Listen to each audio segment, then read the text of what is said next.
Saudi আরবে বাড়ছে বাংলাদেশি মালিকানাধীন প্রতিষ্ঠান। অন্যান্য দেশের সাথে তাল মিলিয়ে দেশটিতে ব্যবসায় সফল হচ্ছেন অনেক বাংলাদেশি। তার মধ্যে অন্যতম ফরিদপুরের ফরহাদ শেখ। জেদ্দায় প্রথম বাংলাদেশি মালিকানাধীন গার্ল পয়েন্ট রেস্টুরেন্টের যাত্রা শুরু হয়েছে। ফরহাদ শেখ প্রথম বাংলাদেশি মালিক, যিনি নতুন আঙ্গিকে নতুন রূপে এমন রেস্টুরেন্টের যাত্রা শুরু করল। ব্যতিক্রমী ধর্মী অ্যারাবিয়ান খাবারের রেস্টুরেন্টের এমন উদ্যোগে স্বাগত জানিয়েছে আগত অতিথিরা। We open a restaurant in Nazla. The restaurant's name is Gulf Point Restaurant. I wish that everyone come and visit our new restaurant. এখানে খাবারও অনেক সুস্বাদু। আপনাদের সবাইকে আমন্ত্রণ জানাচ্ছি, এখানে সবাই আসবেন। ফরহাদ শেখের রয়েছে একাধিক ব্যবসা প্রতিষ্ঠান, তার মধ্যে অন্যতম কনস্ট্রাকশন কোম্পানি।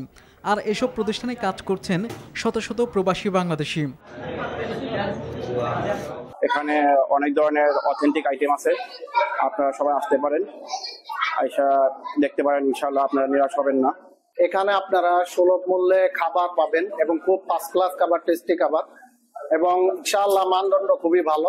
نبارك لاخونا فرحة الشيخ بافتتاح مطعم بخاري نقطة الخليج للدجاج الفحم والدجاج الشوايه جنسية جميع الجاليات الطعم فيه ما شاء الله تبارك الله। প্রতিষ্ঠানটির উদ্বোধনে উপস্থিত ছিলেন সৌদি নাগরিক সালেম মোহাম্মদ রাশেদ নাফি, খালেদ মোহাম্মদ বাসলেব, নিব্রাস আল আফসারি সহ অসংখ্য প্রবাসী বাংলাদেশি।